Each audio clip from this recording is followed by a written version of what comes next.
So when you come to problem solving, there's a couple basic rules: is divide and conquer. You know, when you get into a situation where you have a problem that seems unsolvable, find out what does work.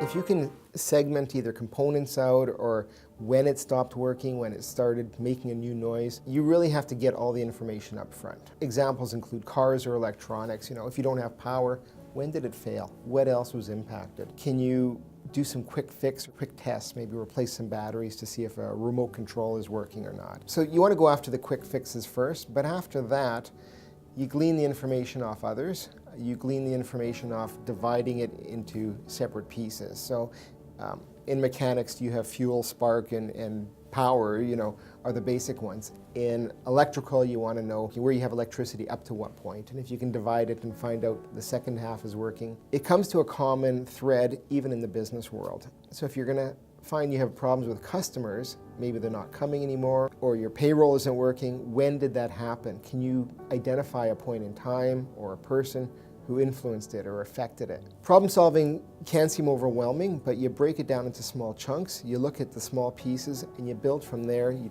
do small trial and errors, and it'll come together in pieces. The more you learn, the more you pick up as you go.